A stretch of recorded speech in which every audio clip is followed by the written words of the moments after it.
Buenos días, esta es la predicación del domingo 30 de mayo, correspondiente a la Iglesia de Cristo Viene de Algeciras. Para la lectura de esta semana tenemos la carta del apóstol Pablo a los Gálatas, capítulo 5, versículos 1 al 15, que dice así: Estad pues firmes en la libertad con que Cristo nos hizo libres, y no estéis otra vez sujetos al yugo de esclavitud. Ciertamente yo, Pablo, os digo que si os circuncidáis, de nada os aprovechará Cristo. Y otra vez testifico a todo hombre que se circuncida que está obligado a cumplir toda la ley. De Cristo os desligasteis los que por la ley os justificáis. De la gracia habéis caído. Nosotros por el Espíritu aguardamos por fe la esperanza de la justicia, porque en Cristo Jesús ni la circuncisión vale algo, ni la incircuncisión, sino la fe que obra por el amor. Vosotros corríais bien, que nos estorbó para no obedecer a la verdad. Esta persuasión no procede de aquel que os llama. Un poco de levadura fermenta toda la masa. Yo confío respecto de vosotros en el Señor, que no pensaréis de otro modo, pero el que os perturba llevará la sentencia, quien quiera que sea. En cuanto a mí, hermanos, si aún predicara la circuncisión, ¿por qué padezco persecución todavía? En tal caso se habría quitado el escándalo de la cruz. Ojalá se mutilaran los que os perturban. Vosotros, hermanos, a libertad fuisteis llamados, solamente que no uséis la libertad como ocasión para la carne, sino servíos por amor los unos a los otros. Porque toda la ley en esta sola palabra se cumple: amarás a tu prójimo como a ti mismo. Pero si os mordéis y os coméis unos a otros, mirad también que no os destruyáis unos a otros. Hasta aquí el texto sobre el que vamos a basar nuestra predicación esta mañana. Pero para contextualizarlo, vamos a seguir leyendo, aunque lo que vamos a leer a continuación lo tendremos como referencia para la semana que viene, pero así nos sirve de contextualización. Dice así, sigue diciendo el apóstol Pablo en versículo 16 del capítulo 5. Digo pues, andad en el Espíritu y no satisfagáis los deseos de la carne, porque el deseo de la carne es contra el Espíritu y el del Espíritu es contra la carne. Y estos se oponen entre sí para que no hagáis lo que quisierais. Pero si sois guiados por el Espíritu, no estáis bajo la ley. Manifiestas son las obras de la carne, que son adulterio, fornicación, inmundicia, lujuria, idolatría, hechicerías, enemistades, pleitos, celos, iras, contiendas, divisiones, herejías, envidias, homicidios, borracheras, orgías y cosas semejantes a estas. En cuanto a esto, os advierto, como ya os he dicho antes, que los que practican tales cosas no heredarán el reino de Dios. Pero el fruto del Espíritu es amor, gozo, paz, paciencia, benignidad, bondad, fe, mansedumbre, templanza. Contra tales cosas no hay ley. Pero los que son de Cristo han crucificado la carne con sus pasiones y deseos. Si vivimos por el Espíritu, andemos también por el Espíritu. No busquemos la vanagloria, irritándonos unos a otros, envidiándonos unos a otros. Hasta aquí la palabra del Señor esta mañana. Como digo, hoy nos centramos en este capítulo 5, versículos 1 al 15. Para la semana que viene continuaremos del 16 y parte del capítulo 6, del 16 en adelante y parte del capítulo 6. La semana pasada terminábamos con una referencia que la justificación por la fe debe ser la puerta abierta para una vida cristiana en libertad. Sobre esto es lo que vamos a hablar en esta mañana, sobre la relación de la libertad en la vida cristiana y la justificación por la fe, que es lo que vamos a ver a lo largo de este capítulo 5 de la carta del apóstol Pablo a los Gálatas. Para Pablo es posible vivir en libertad única y exclusivamente si somos guiados por el Espíritu Santo. Y esta es la idea central que Pablo está manejando. Y no nos resulta extraño porque Pablo nos viene hablando durante toda la carta acerca de la acción del Espíritu Santo, como ya hemos visto las semanas anteriores. Por tanto, la pregunta sería, la que cabe hacer ahora es, ¿qué es lo que obstaculiza o qué es lo que oscurece esta vida libre en el Espíritu o guiada por el Espíritu Santo? Algunos quizás que nos escuchan habitualmente o nos ven habitualmente, piensen que ya por fin es hora de llegar a los capítulos 5 y 6 de la carta, donde pues, de alguna manera realmente Pablo nos transmite pues, una serie de recomendaciones, instrucciones prácticas sobre cómo tenemos que vivir. Que quizás se piense que ahora empieza lo realmente significativo, que por fin dejamos la parte teórica para entrar en lo que realmente afecta a mi vida diaria, es decir, que entramos en la parte práctica. A veces tenemos esta dualidad conceptual entre la teoría y la práctica, y parece que si no enfatizamos la práctica, pues que no estamos realmente diciendo nada significativo. Quizás también podemos decir que tenemos la teoría, la primera parte de la carta, y que ahora viene la aplicación. Y que mientras no tengamos una aplicación de esa teoría, pues la teoría no sirve, la teoría no es útil, la teoría no tiene un valor en sí misma. Y de esa manera entendemos que la aplicación es muy importante para bajar a tierra pues, reflexiones que de otra manera quedarían más o menos en un plano más o menos especulativo. Quizás, pues, como digo, muchos de los que nos veis, nos escuchan, pues piensen en estos términos. Pero cuando pensamos en estos términos de una escisión entre la teoría y la práctica, la teoría y la aplicación, entre el pensar y el actuar, o cualesquiera otros similares, debemos darnos cuenta que estamos pensando en términos de la cultura occidental, moderna o tardomoderna, y no en los términos paulinos, no en los términos en los que el propio Pablo se expresa. Dividir entre teoría y práctica o teoría y aplicación corresponde a la racionalidad moderna que rige la ciencia y que rige la tecnología. Y ya que vivimos en una sociedad que está conformada totalmente por ambas, pues quizás eso nos lleva a pensar erróneamente que esa es la manera natural o normal de pensar, pero nada más lejos de la realidad. Muchos de los ámbitos de la vida humana y de la vida social no funcionan bajo esta lógica de la teoría y de la práctica. Es cierto que esa manera de pensar es útil sobre todo en el ámbito de la tecnología, en el ámbito de la industria, y por lo tanto pues tiene un valor, pero no la podemos absolutizar, ya que, como decimos, muchos ámbitos de nuestra vida no funcionan de esta manera. Por ejemplo,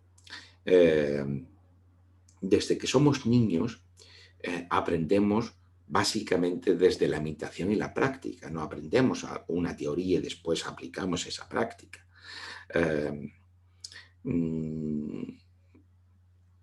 Todo lo significativo que nos conforma como personas que aprendemos desde niños, ya sea en la familia, ya sea en un ámbito social mayor, lo aprendemos desde esa imitación, de esa práctica, y no comprendiendo o racionalizando la realidad de ninguna manera a través de ninguna teoría.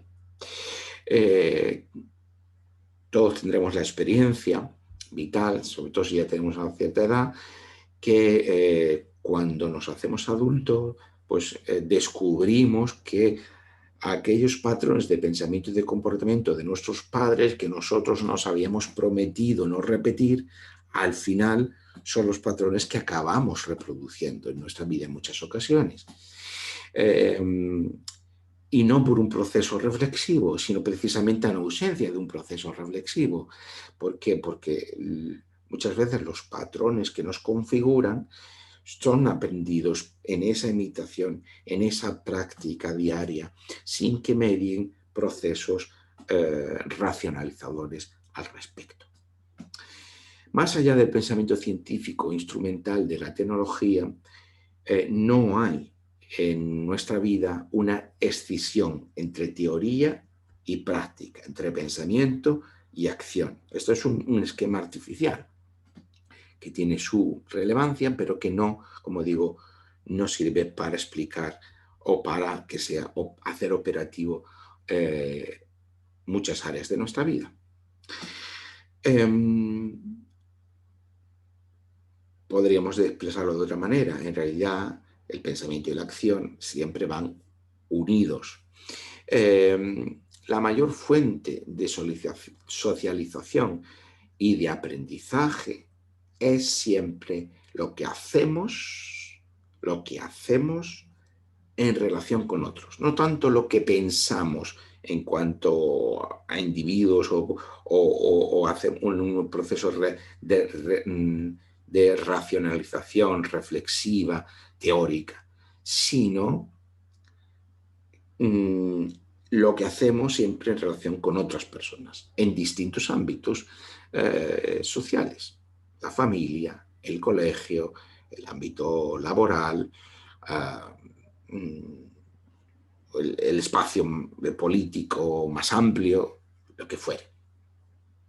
En definitiva, todo nuestro aprendizaje es un aprendizaje social.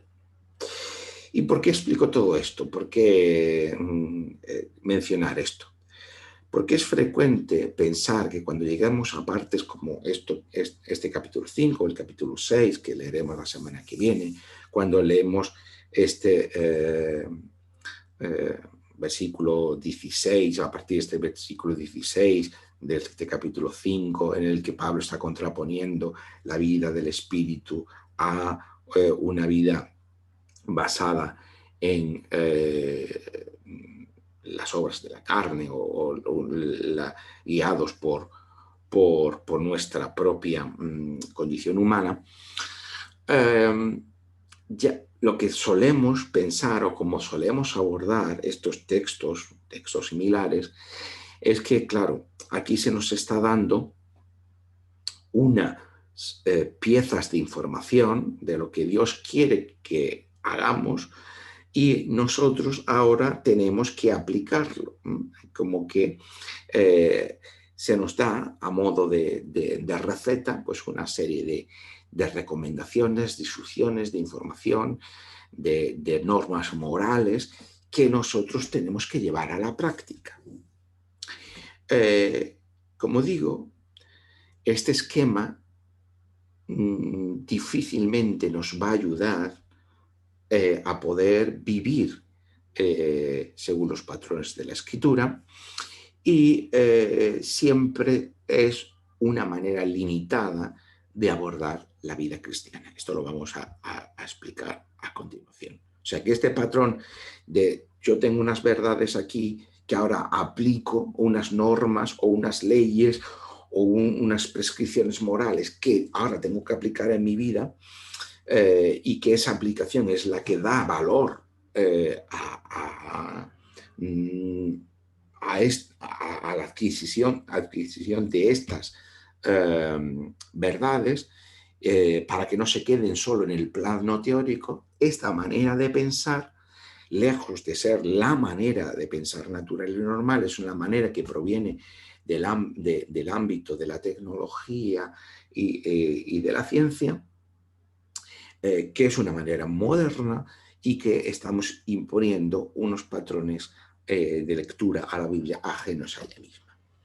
Porque a Pablo, como al resto de la Biblia, no hay que leerlo de esa manera que fragmenta, que divide teoría y práctica, sino entendiendo que el pensamiento de Pablo es orgánico, que atiende a una totalidad, que tiene sentido en base a esa totalidad. No estamos ahora en la parte práctica ni en la parte moral de la carta. En Pablo no hay una fractura en el pensamiento, sino que, como decimos, toda su argumentación está fluyendo como un todo coherente. Es decir, que lo que tenemos en el capítulo 5 no es la aplicación de lo anterior, sino que constituye o sigue constituyendo el desarrollo orgánico y coherente de lo que ha venido argumentando. O dicho de otra manera, si la justificación por la fe que nos une a Cristo y la relación con el Espíritu que nos hace reconocer a Dios como Padre, no tenemos acceso a la pertenencia a la familia de Abraham y, por tanto, acceso a la promesa de Dios por medio de la cual se cumple su propósito de salvación para el mundo. Pero es que sin todo ello no podemos vivir guiados por el Espíritu, que es de lo que Pablo está hablando en los capítulos 5 y 6. ¿De acuerdo? O sea, que no es que ahora llegamos a esta parte práctica que ahora tenemos que aplicar, sino que si lo anterior no tiene sentido lo que Pablo está diciendo en estos capítulos, que para poder vivir guiados por el Espíritu Santo, que es lo que Pablo está hablando ahora, necesitamos estar unidos a Cristo y al Espíritu Santo por medio de la fe, y eso nos permite formar parte de la familia de Abraham, sin que haya divisiones en esa familia de judíos, gentiles, hombre, mujer, esclavos ni libres. Y de esta manera se cumple el propósito de salvación de Dios, acabando con el mal y con el pecado. Todo forma parte de lo mismo, todo conforma un conjunto orgánico. Y lo que quiero que veamos es que si fragmentamos el texto, perdemos o distorsionamos la capacidad comunicativa del texto de la Escritura, que es lo mismo que decir la capacidad comunicativa de la palabra de Dios. Debemos hacer, por tanto, un esfuerzo por leer la Biblia en sus propios términos y no leerla únicamente según nuestra cultura. Claro, si nosotros vamos con este esquema de teoría y práctica y que la Biblia es un conjunto de piezas de información, pues podemos fragmentarla porque cualquier texto, cualquier fragmento podrá ser susceptible de ser aplicado, extrayendo de ella su verdad, su teoría. Pero eso hace que la Biblia se distorsione porque la Biblia no está escrita de esa manera.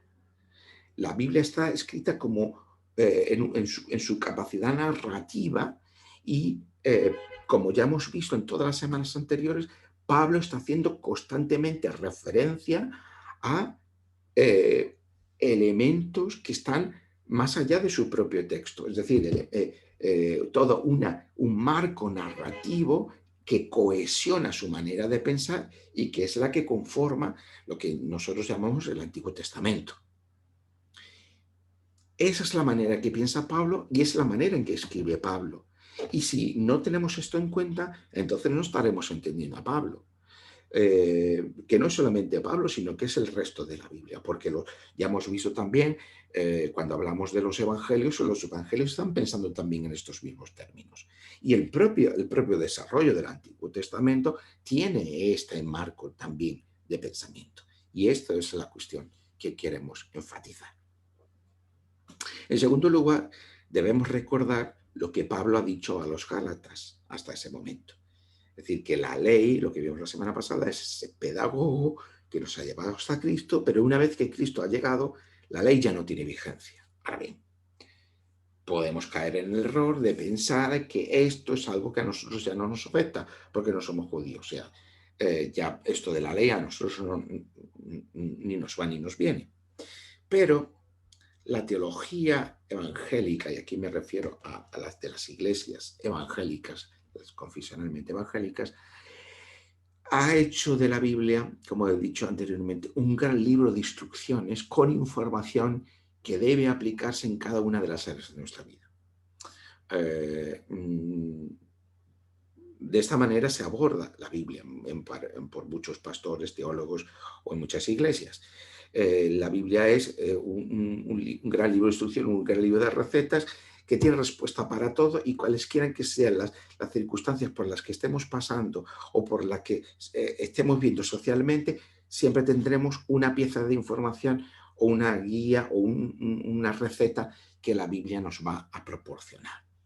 Por tanto, la Biblia se ha convertido en buscar, leer la Biblia, me refiero, se ha convertido en buscar estas normas, estas instrucciones, estas recomendaciones prácticas que contiene la Biblia, para saber cómo tenemos que pensar y cómo tenemos que vivir. Claro, cómo hemos llegado a esta concepción de la Biblia es algo complejo, largo, las razones son extensas y ahora pues no puedo explicarlas porque queremos sermones cortos o relativamente cortos. Y por lo tanto no puedo hacerlo. Porque, pero solamente diré que el acercamiento que tenemos de la Biblia, los evangélicos, es básicamente cognitivo, es decir, que es algo que conocemos, que es objeto de conocimiento, y proposicional, es decir, que de la Biblia sacamos, extraemos proposiciones de verdad. ¿Qué es una proposición? Una afirmación de la que podemos decir si es verdadera o es falsa. Por lo tanto, nuestro acercamiento a la Biblia es básicamente cognitivo y básicamente proposicional. Pero ese pensar cognitivo proposicional refleja esta división entre el pensar y el actuar, entre la teoría y la práctica. Porque convertimos a la Biblia en un conjunto de proposiciones, por lo tanto, en un conjunto teórico que debemos desentrañar, porque la Biblia es narración, es poesía, hay una narratividad en toda ella, es oráculo profético, son muchos géneros literarios los que conforman y muchas formas literarias que conforman la Biblia, pero lo que nos interesa a los evangélicos es sacar esas proposiciones de verdad. Pero claro, eso hace que produce una distorsión en la propia Biblia. ¿Por qué? Porque la Biblia está pensada y escrita de esa manera. Por eso esto nos lleva en gran medida a los evangélicos a convertir a la Biblia en una nueva ley. Claro, yo sé que los que me escuchen o que me estén viendo, o muchos o algunos, no lo sé, el porcentaje, cuando escuchen esto les va a causar rechazo, porque no se van probablemente no van a ver en esta definición o en esta afirmación un retrato de lo que sean conscientes o que ellos sean conscientes de cómo estamos pensando, ¿no?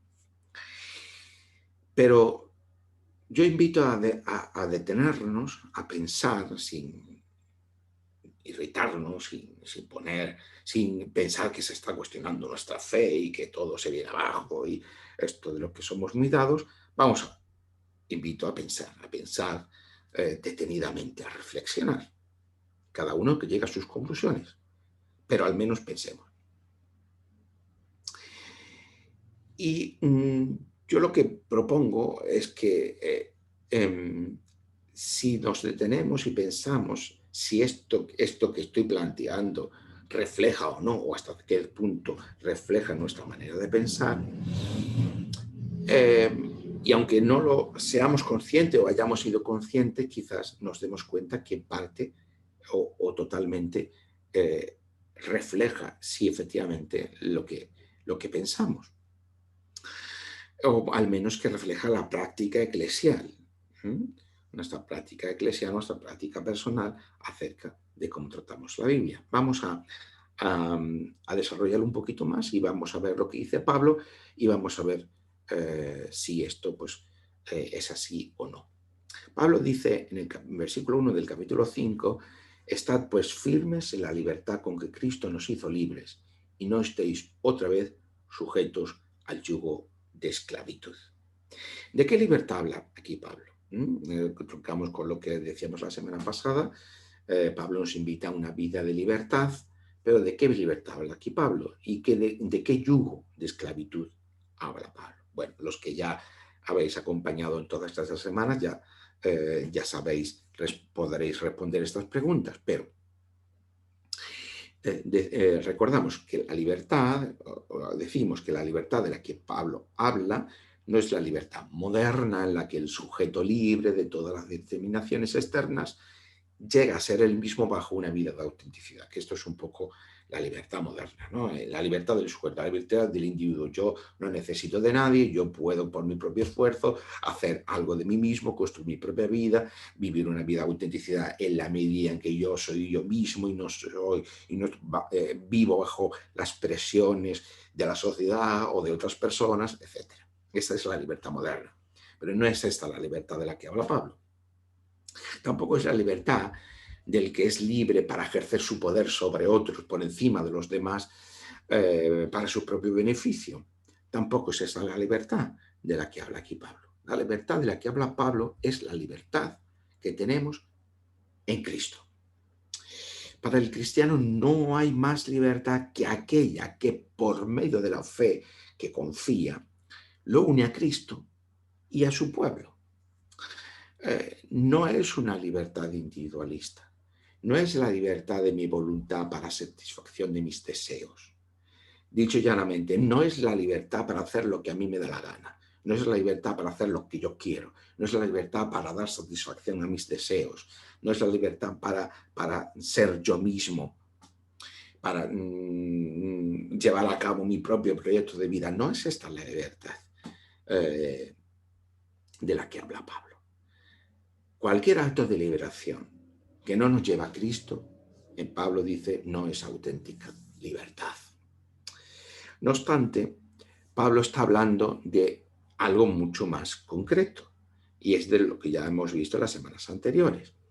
La libertad con que Cristo nos ha hecho libres es la de no tener que seguir sujetos o estar sujetos al yugo de la esclavitud de la ley, que divide a judíos y gentiles, a hombres y mujeres, a esclavos y libres. La libertad con que Cristo nos ha hecho libres es libres de la maldición de la ley, por la que ser circuncidado nos obliga a cumplir la ley en su totalidad, que es lo que dice Pablo en los versículos 2 y 3, que es, ya lo hemos dicho en los capítulos anteriores, pero ahora lo vuelvo a repetir, que dice, ciertamente yo, Pablo, os digo que si os circuncidáis, de nada os aprovechará Cristo. Y otra vez testifico a todo hombre que se circuncida, que está obligado a cumplir toda la ley. Eso es lo que ya hemos dicho y lo hemos repetido las semanas anteriores. Ahora, Pablo da un paso más en el versículo 4 de este capítulo 5. De Cristo os desligasteis los que ahora por la ley os justificáis. De la gracia habéis caído. Los que ahora por la ley os justificáis, es decir, aquellos que a través de las obras de la ley determináis quién pertenece y quién no pertenece al pueblo de Dios, dice Pablo, la consecuencia es que de Cristo os estáis desligando, de Cristo os estáis separando, de Cristo os estáis apartando. Aquellos que basan la pertenencia al pueblo de Dios por medio de las obras de la ley, de Cristo os separáis. Dice Pablo, o la ley o Cristo. Hay que elegir. El que elige las obras de la ley, pues está ligado a cumplir la ley en su totalidad. Pero nadie es capaz de hacer eso. Mientras que si estamos unidos a Cristo por medio de la fe, pertenecemos al pueblo de Dios sin divisiones y además somos declarados justos y por tanto pertenecientes a ese pueblo de Dios sin distinciones. Ambas cosas están unidas en Pablo, pero solo si estamos unidos, pertenecemos a Cristo.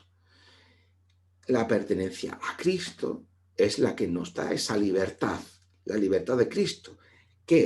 ¿Cuál es esa libertad? La que ya no estamos sujetos a la ley, a sus determinaciones, a sus divisiones, y como tampoco estamos sujetos a otras leyes, a otras que construyen la sociedad. En el sentido de que ya no estamos esclavos de las determinaciones sociales, culturales, históricas de cada sociedad en cada momento. Eso también sería extrapolable del pensamiento de Pablo. La segunda parte de este versículo, caísteis de la gracia, o de la gracia habéis caído, ¿no? O cualquier otra, estáis separados de la gracia, no tiene que ver, como muchos evangélicos usan este versículo para argumentar la posibilidad de que la salvación pueda perderse o cosas de este estilo. No está hablando Pablo de esto, ni se está refiriendo a esto. El contexto aquí es claro. A aquellos que se aferran a la ley y rechazan a Cristo, no está bajo la lógica de la gracia. Y ya hemos explicado, he repetido hasta la saciedad, la promesa y la gracia son anteriores a la ley. Y la ley pues viene con ese periodo transitorio, ¿no? Pero una vez que ha llegado Cristo, aquellos que se aferran a la ley están rechazando a Cristo, entonces están fuera de esa lógica de la gracia. Esa gracia que se basa en la promesa de Dios en Cristo. Y por lo tanto, siguen estando esclavos del cumplimiento total de la ley.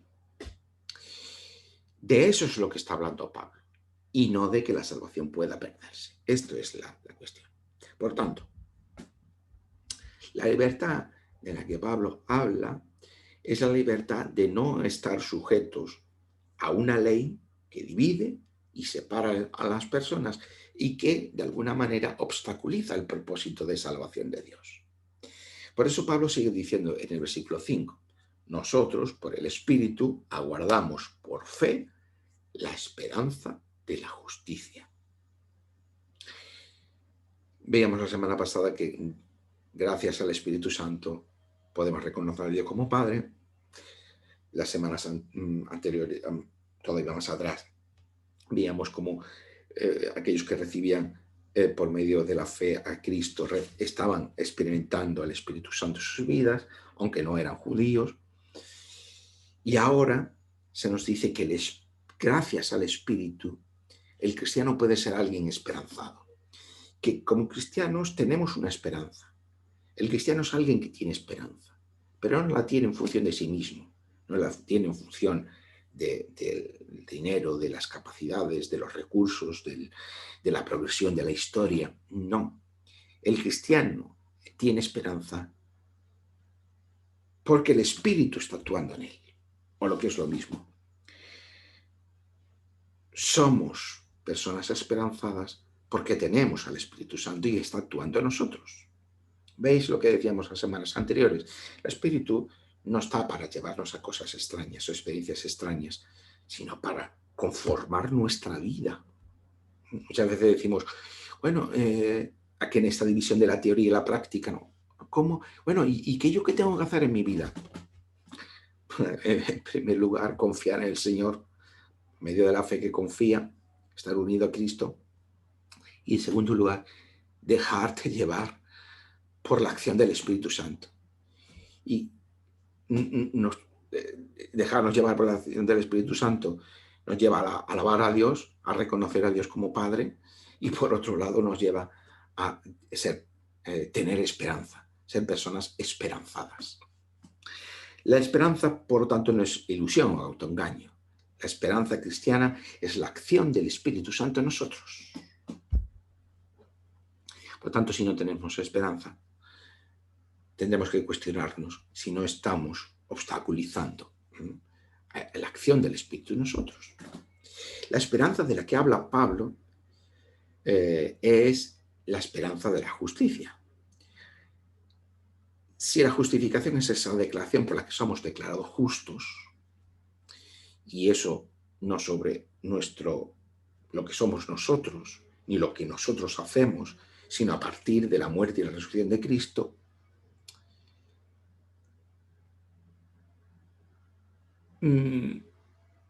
que aguardamos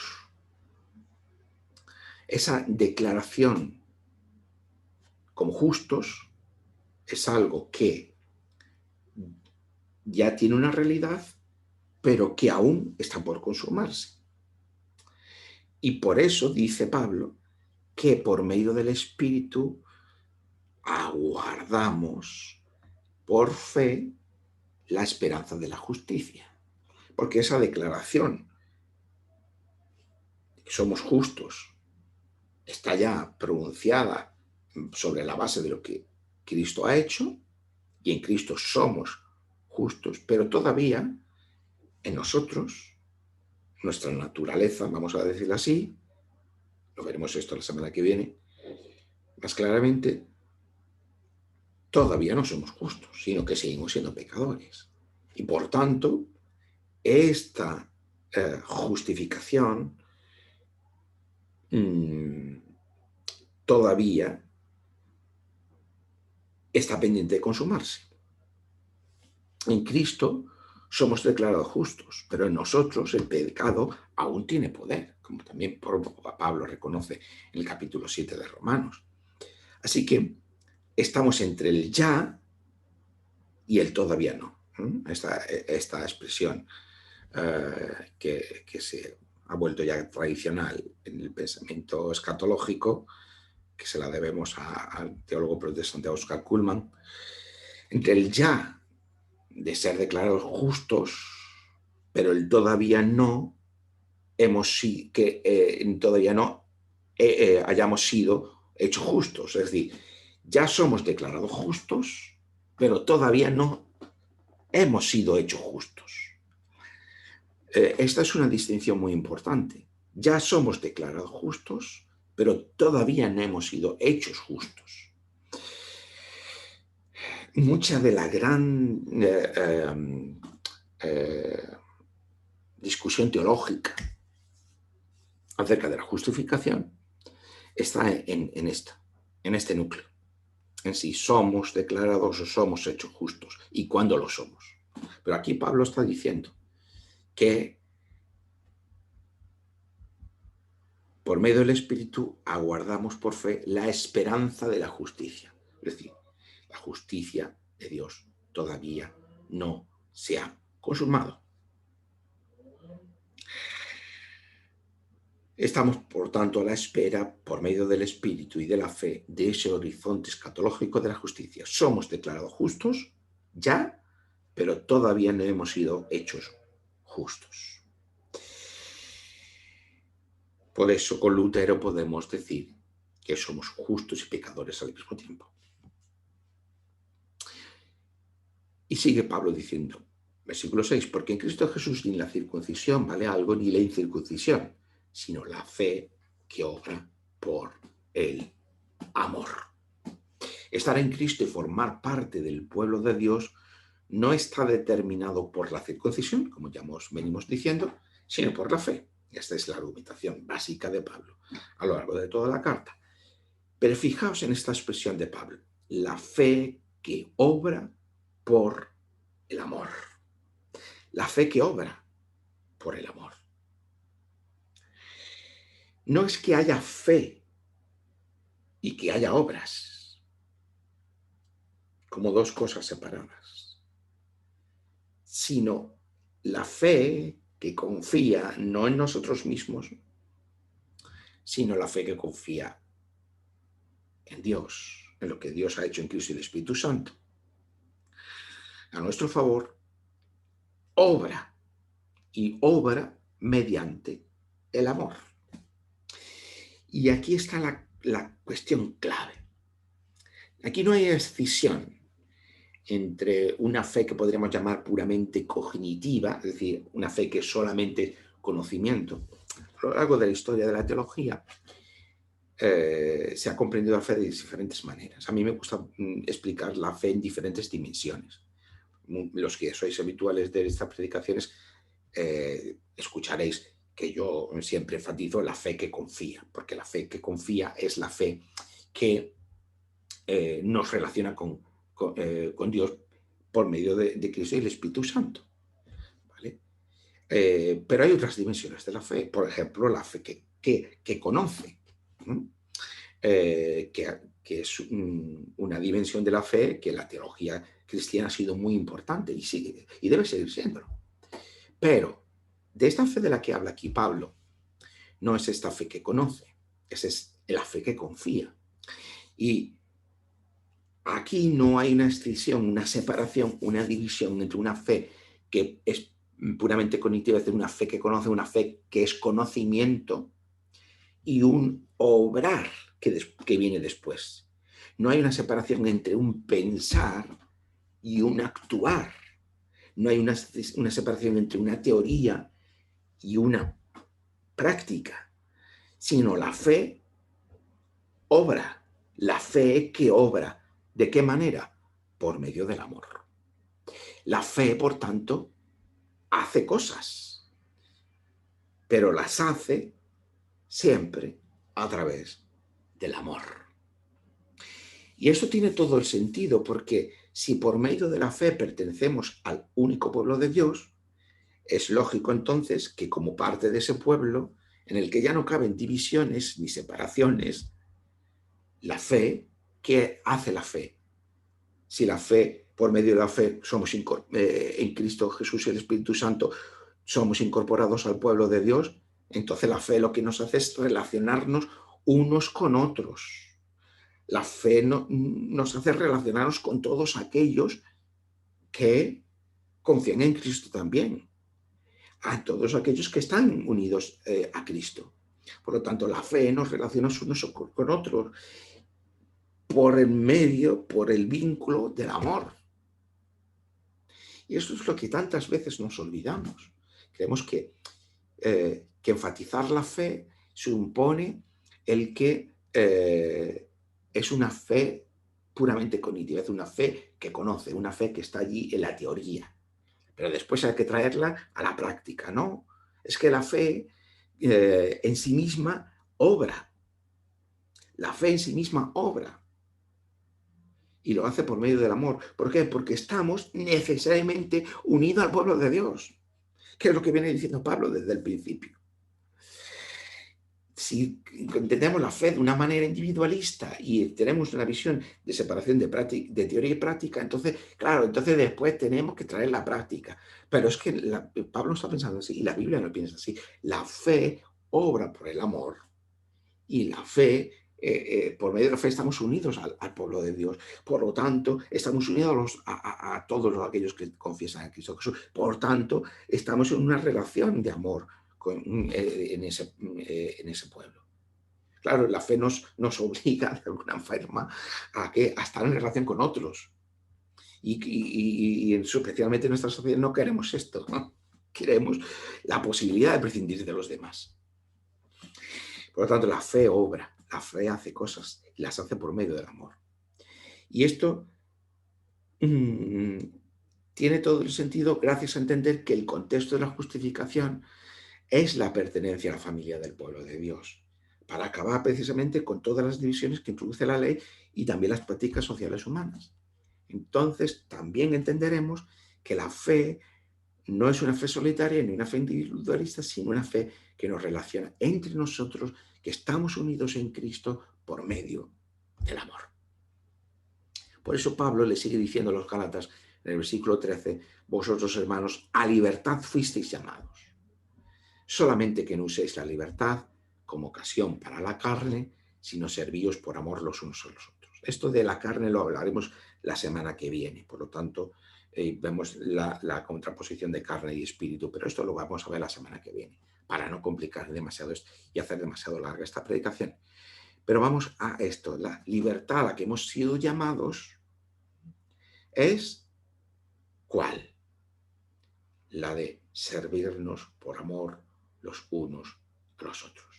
No es la libertad individualista de la modernidad, sino es la libertad que nos une a Cristo y con Cristo estamos unidos a los demás, a los hermanos, al pueblo de Dios. Eso lo entendió Lutero muy bien en ese maravilloso libro de la libertad cristiana, la libertad del cristiano, que comienza con esta referencia, ¿no? El cristiano es hombre libre, no sometido ni sujeto a nada ni a nadie, pero por amor a Cristo. Está sometido y es siervo de todos. Y porque precisamente entendemos que la libertad es la libertad que nos une a Cristo para servir en el contexto del pueblo de Dios a los demás. Por tanto, la libertad que tenemos en Cristo tiene este propósito: servirnos unos a otros por amor. No caben las divisiones, no caben las coacciones, no caben las imposiciones en el pueblo de Dios. Y esto es algo que deberíamos aprender. No por ninguna aplicación, sino porque entendamos cuál es la dimensión de la fe y cuál es la funcionalidad de la fe, si me lo permitís decirlo de esta manera. En el pueblo de Dios no caben las divisiones, no caben las coacciones, no caben las imposiciones, como Pablo también habla cuando escribe a los Corintios, por ejemplo, sino solo un servicio mutuo. Porque en definitiva, esta era la esencia de la ley, como dice Pablo en el versículo 14. Amarás a tu prójimo como a ti mismo. Esta es la esencia de la ley. Y sin embargo, la ley se convirtió en una división, en un obstáculo para otros, para los otros, para aquellos que no eran judíos.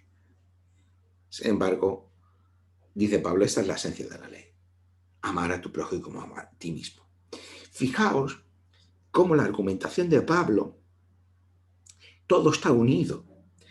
Nosotros muchas veces lo que hacemos es separar la fe, el amor y de la esperanza, como cosas distintas, como cosas separadas. Y Pablo lo está viendo todo unido. La fe que obra por el amor y que aguardamos por medio del Espíritu Santo la esperanza también por medio de la fe. Por lo tanto, la fe, el amor y la esperanza están unidos. No son cosas separadas. Si tenemos la fe que confía lo que Dios ha hecho en Cristo y el Espíritu Santo, entonces somos personas esperanzadas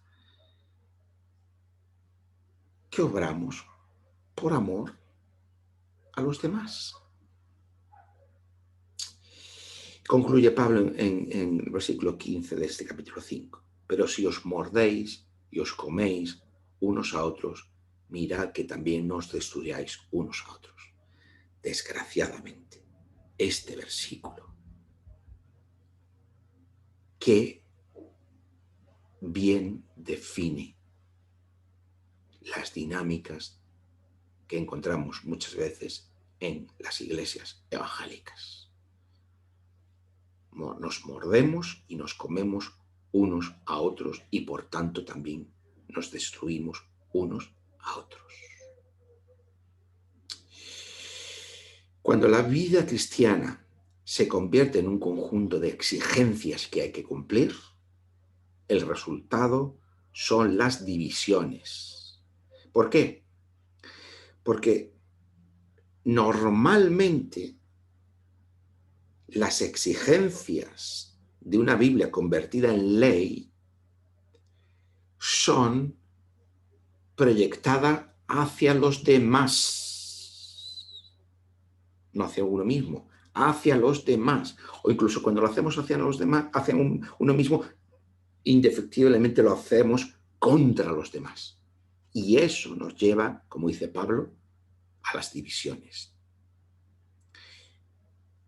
que, por supuesto, son destructivas. Por lo tanto, concebir la Biblia como un conjunto de normas que hay que aplicar es convertir la Biblia en un conjunto de exigencias que aplicamos, que proyectamos hacia los demás, y eso nos acaba al final destruyendo. Porque la ley siempre se exige frente al otro. ¿Qué es lo que pasaba? A aquellos que venían de Jerusalén a Antioquía y a Galacia estaban usando la ley contra otros para levantar exigencias y divisiones respecto de los otros. Por eso la ley se había convertido en un problema, un obstáculo para el propósito de Dios, porque no teníamos una única familia, un único pueblo, sino la división de judíos y gentiles. Y esto pasa hoy también. No decimos judíos gentiles, pero diríamos nosotros y el mundo. Diremos los santos y los que no tienen una... los herejes, o los santos y los herejes, los santos que se me fue, los que tienen la sana doctrina, esta es la que se me había olvidado, la sana doctrina, los santos, los que sí tenemos cumplimiento, la comprensión correcta de la Biblia, y los que no tienen esa sana doctrina. La ley siempre se exige frente al otro. Los evangélicos, desgraciadamente, hemos hecho de la Biblia un manual de instrucciones que hay que aplicar, que en cierto modo facilitaría las cosas en unas condiciones socioculturales de pluralismo y de relativismo. Vale, pero es que el problema es que eso no solamente sirve para darnos a nosotros seguridad, sino que lo usamos contra siempre otras personas. Y por lo tanto levanta divisiones, por lo tanto levanta separaciones en el único pueblo de Dios, por lo tanto pone obstáculos al propósito de Dios. Pero que hayamos hecho de la Biblia un manual de instrucciones que hay que aplicar también nos vuelve duros y exigentes. Muchas veces tenemos esta visión de las cosas, somos duros y exigentes. En primer lugar, con nosotros mismos. A veces hay quien es muy indulgente con uno mismo, pero es duro y exigente con los demás. Pero también quien es duro y exigente consigo mismo también lo será con los otros. Y lo que es más importante, como siempre decimos, siempre hay algún damnificado porque lo aplicamos a los otros. La lógica del manual nos acerca mucho al concepto de ley y de obras de la ley que Pablo está denunciando en esta carta. Esto es lo que propongo como reflexión. Y claro, evidentemente, pues habrá quienes estén en desacuerdo con esto. Pero lo dejo para reflexión, no para que nadie se irrite y lance invectivas, ¿no? Pero que reflexionemos. Reflexionemos qué comprensión de la vida estamos teniendo. Si esa comprensión está obstaculizando a otros para que se incorporen a la Iglesia, o que estamos levantando divisiones, separaciones dentro de la Iglesia, precisamente con nuestra comprensión de la Biblia. Porque si es así, pues tendremos que replantearla. Debemos recordar, por último, que la libertad a la que hemos sido llamados es la libertad en Cristo, y que por ello mismo es la libertad la que nos une a la familia de todos aquellos que también están unidos a Cristo por medio de la fe. Que esa vida de libertad no necesita de tutelajes ni de pedagogos, sino que hay una manera de vivir en libertad gracias a la acción del Espíritu en nosotros. Y esto ya lo veremos la semana que viene. Pero quiero dejaros con esta reflexión, ¿no? La vida cristiana tiene que ser una vida de libertad. No la libertad para hacer lo que cada uno quiera, esa no es la libertad, la que somos llamados, sino la libertad que nos une a Cristo, porque estamos unidos a Él por medio de la fe, o de una fe que obra por el amor, y de una fe que aguarda por medio del Espíritu Santo la esperanza de la consumación de la justicia de Dios, de que seremos hechos justos, Seremos hechos justos en una realidad nueva, transformada, que la Biblia llama nueva creación, y bajo el único poder, no un poder de las instituciones, sino el poder humano, sino el poder del reinado de Dios. Esa es nuestra esperanza. Una realidad en la que no hay muerte ni mal, ni pecado, ni dolor, ni sufrimiento.